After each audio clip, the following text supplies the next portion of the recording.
We come on the air. First, our team takes you inside President Trump's decision to strike in Syria. 59 Tomahawk missiles fired from American Navy destroyers, hitting Syrian military targets. We have new details tonight from inside the war room.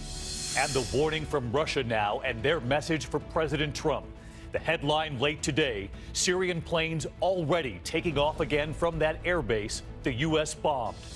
Also breaking tonight, the deadly terror attack, a truck barreling right into a shopping center, running down victims. The global bulletin, the person of interest, the manhunt, and late word now of an arrest. We're on the scene in Sweden. The nationwide manhunt right here at home. Schools shut down. A suspect considered extremely dangerous. Police say he made this video mailing a message to President Trump. And the pictures coming in now. The fires breaking out along this highway in Florida during spring break.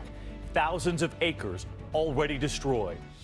This is ABC World News Tonight with David Muir. Good evening, and it's great to have you with us here on a very busy Friday night, and we are getting a much clearer picture tonight of what led to President Trump's order to take military action against Syria. Last night, the world saw those missiles, the strike in Syria, more than 50 Tomahawk missiles, fired from 2 destroyers in the Mediterranean. It came just 2 days after the horrific chemical attack on families, so many children among the victims.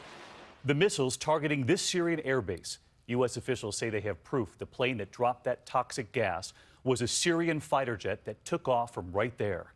And tonight, Russia, which had supported Syria and Bashar al-Assad, with a warning for the U.S. and for President Trump. And now comes word tonight that Syrian planes are now taking off from that airfield all over again. ABC's Chief Global Affairs Correspondent Martha Raddatz leading us off.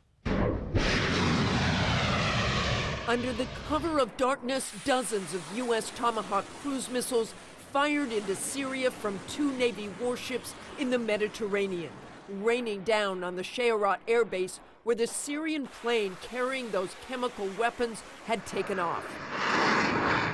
The cruise missiles already launched as the president was wrapping up his first dinner with the Chinese president at Mar-a-Lago. Hours earlier, aboard Air Force One, President Trump had signaled to the world that military action against Syria was a strong possibility. I think what happened in Syria is a disgrace to humanity, and he's there, and I guess he's running things, so something should happen. Soon after landing in Florida, the president would give his commanders the green light. The Pentagon using military channels to let the Russians know this was not an attack on their troops and aircraft in Syria. But did the Russians then warn the Syrian forces, with witnesses claiming they quickly moved equipment and personnel ahead of the attack? Syrian television showing what it said was the U.S. assault in the distance, Syrian officials claiming at least 7 were killed.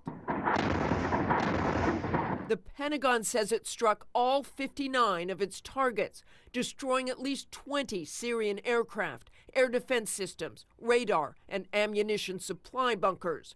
Once those missiles fell, the president huddled with his national security team to assess the damage.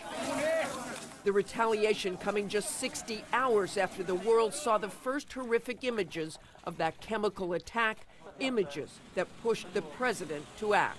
Tonight I ordered a targeted military strike on the airfield in Syria from where the chemical attack was launched. The Pentagon providing evidence it says shows Assad was behind the war crime, the flight path data of the Syrian warplane. And tonight, the U.S. military looking into whether the Russians knew about that chemical attack or assisted in any way. Today at the United Nations, Ambassador Nikki Haley warned that the U.S. could strike again. The United States took a very measured step last night. We are prepared to do more. So let's bring in Martha Raddatz live in Washington. And Martha, we're learning tonight as we come on that the Russians have now suspended the hotline that had been set up between the Russians and the Pentagon involving aircraft over Syria. That's right, David. That hotline was set up to do what is called deconflict the aircraft flying missions over Syria.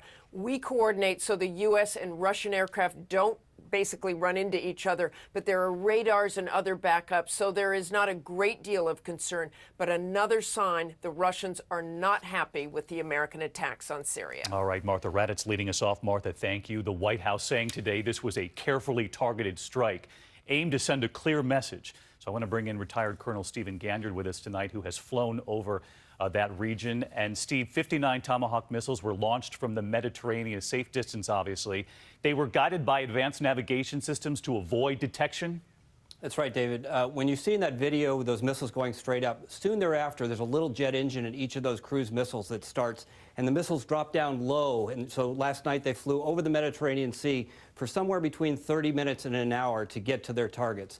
They probably came ashore about over Lebanon to avoid some of the surface-to-air missile systems the Russians have in the northwest of the country, and then turned north and went after 59 very carefully picked targets around this airfield. But just 30 to 40 minutes, incredible speed, as you point out, Steve. And take us deeper into this military choice that they made here, because we know President Obama considered military action after the chemical attack in 2013, but parts of that plan were far more involved than what we saw overnight. The Pentagon offered President Trump several choices, David. He could go with a very large strike with a sustained campaign, or he could do something very focused that would send a message. He knew in this strike that he would not degrade the military. He knew that he would not overthrow Assad, but he was making a very clear statement saying that you need to stop gassing your people, or we're going to be back in a big way. All right, Colonel Ganyard with us tonight. Colonel, thank you as always. And this evening we are also learning who was in the war room as this unfolded. President Trump was hosting China's president, and we've learned tonight the moment he told President Xi what was happening. ABC's chief White House correspondent Jonathan Karl in Florida with the president.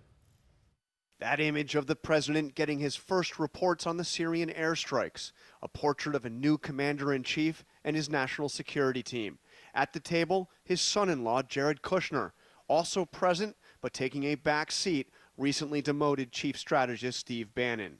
The photo edited, the papers made blank to protect classified information. It's a remarkable turn for a man who has consistently urged an America-first approach to war and peace. Syria, he once said, is not America's problem.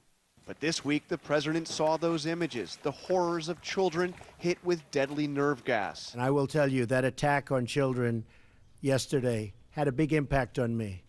Big impact.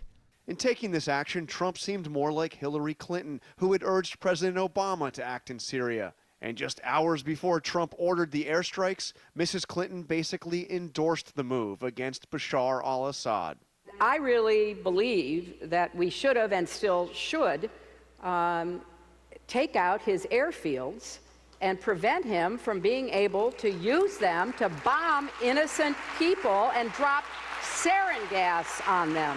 So the airstrike comes amid new provocations from North Korea. And on the same day, Trump was meeting with China's President Xi Jinping. At the end of their formal dinner, President Trump informed President Xi about his military attack. Not long ago, Trump called China a job-killing enemy of America. Today, that talk was gone, replaced by something closer to friendship. The relationship developed by President Xi and myself, I think, is outstanding. We look forward to being together many times in the future. But the administration's tone is also changing towards another world power, Russia. Candidate Trump often talked of partnering with Vladimir Putin. But now Secretary of State Rex Tillerson blamed Russia in part for the actions of its ally, Syria, saying Russia was either complicit in the chemical attack or just incompetent. And so let's bring in John Karl from Florida tonight with the president. And John, we heard you and Ambassador Nikki Haley earlier saying we are prepared to do more, in her words. And strong words tonight from Secretary of State Rex Tillerson. He's heading to Russia next week. He is. This will be the highest level Trump administration official to visit Moscow yet. And the big test about whether or not this disagreement over Syria will end President Trump's hopes of a warmer relationship with Vladimir Putin. All right, John Karl reporting in from Florida. John, our thanks to you. And tonight, Russia, which has supported Syria and Bashar al-Assad, with a warning for the United States and a message aimed at President Trump. Russian officials calling what they saw last night, quote, a clear act of aggression, testing what John just pointed out there, hope for a better relationship with Vladimir Putin. Here's ABC's chief investigative correspondent, Brian Ross. The Russia propaganda machine is working overtime tonight. Russian TV outlets quickly distributed this footage of what it called the failed U.S. attack. A reporter inside a fortified hangar, damaged but still standing. 5 jet fighters seemingly untouched, and the runway with no apparent damage where those 2 jets took off today, less than 24 hours after the attack. The Russian Prime Minister played his own role today, taking to Facebook to say his country's high hopes for Donald Trump had been smashed, that it took only 2.5 months for Trump's election promises to be broken by the existing power machine. Look, hey, Putin likes me. It wasn't that long ago that candidate Donald Trump had nothing but praise for Russia and Vladimir Putin. I think I'd get along well with him. I respect Putin. He's a strong leader. But now the Trump love affair with Russia seems to be over, at least based on the words today of his ambassador to the United Nations, who called Russia either complicit, incompetent, or... It could be that the Assad regime is playing the Russians for fools. In response, Russia and Syria said the U.S. attack only helped ISIS and other terrorists who are fighting against the Assad regime in Syria. It makes the United States of America a partner of ISIL and Jabhat al-Nusra and other terrorist groups. But the U.S. says there is no doubt of the role of Syria in the horrific chemical attack. All right, so let's bring in Brian Ross here tonight. And Brian, we know that Pentagon officials today revealed that on the same day of the attack, a hospital treating victims being described by a Syrian activist was hit by a second bomb attack, a more conventional bomb. In this case, was it the Russians? Well, that's the question. They're looking at this video you see here, the attack scene there inside the hospital. That bomb went off. The Pentagon's looking closely. They know it was a Russian jet. They don't know who was piloting it, but they say they could not rule out that it was a Russian pilot. And of course, as we reported, 2 more jets took off from that airfield today. The airfield just bombed last night. That's right. All right, Brian Ross and your team, our thanks to you. In the meantime, we do move on tonight and to the other major story developing at this hour, the deadly truck attack in Sweden. With all the hallmarks of terrorism, the attacker using a vehicle as a weapon. That stolen truck speeding for blocks down a crowded pedestrian mall, then slamming into a department store, people running for their lives. And tonight, an arrest has been made. Was this the man behind the wheel? ABC's chief foreign correspondent Terry Moran on the scene in Stockholm. Tonight, shoppers in disbelief, then panic as this truck barrels through a packed street in Stockholm's busiest shopping district. Police scouring videos, including this one, searching for clues. It shows the truck mowing down pedestrians, then crashing into this department store. Thick black smoke billowing out. At least 4 are dead, more than a dozen injured, 9 of them critical. At this hour, a nationwide manhunt is underway for those responsible for the attack. Police are reporting 1 arrest has been made here, 20 miles away from the crime scene. A man who matches these photos on an escalator wearing a hoodie and black pants. Sweden's prime minister with reporters here saying Sweden has been attacked. Everything indicates this is a terrorist act. Authorities say the carnage began just before 3 p.m. today. A beer delivery truck was hijacked by a man in a mask here on the map. And then he drove about 1,600 feet right towards shoppers before crashing. From an office window, so many could be seen fleeing for their lives. While on the ground, armed officers, some wearing gas masks, were trying to control the chaos. This is not a safe place. At the grim scene, the tire marks can be seen in the blood in the immediate aftermath of the attack as shoppers tend to the injured. Firefighters doused the flames from the back of the truck, allowing police to enter and search it. Witnesses described the panic and terror. I could actually see bodies lying on the street, and I could see the police covering a body with an orange blanket. A horrific scene. Our chief foreign correspondent Terry Moran joins us now live near that scene in Stockholm where the lockdown has just been lifted. Terry, police on the scene at this hour and a warning for Americans tonight? They are, David. As you can see, they have opened the streets, and at this moment, they are removing that truck from the department store it rammed.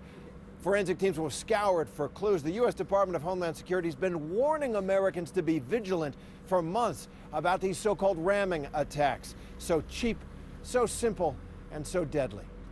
David? Terry Moran on the scene in Sweden for us. Terry, thank you. Back here at home tonight and to another headline from Washington, the Senate confirming President Trump's Supreme Court nominee Neil Gorsuch after a bitter partisan battle. Republicans using the nuclear option to get it done, ending more than a year of bitter partisan fighting to fill the vacant seat on the nation's highest court. Gorsuch is scheduled to be sworn in on Monday. There is still much more ahead on World News Tonight this Friday. The nationwide manhunt in this country. Schools shut down. The suspect allegedly robbing a gun store considered extremely dangerous tonight.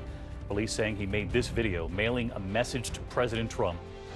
The police officer killed for reporting to duty.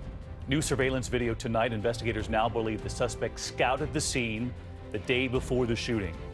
And we do have pictures coming in at this hour. The wildfire breaking out along this highway in Florida right during spring break. So many vacationers. Thousands of acres already destroyed, and evacuations now underway at this hour. A lot more news ahead. Transforming data storage into an omnipresent force. Is that some sort of hocus pocus? No.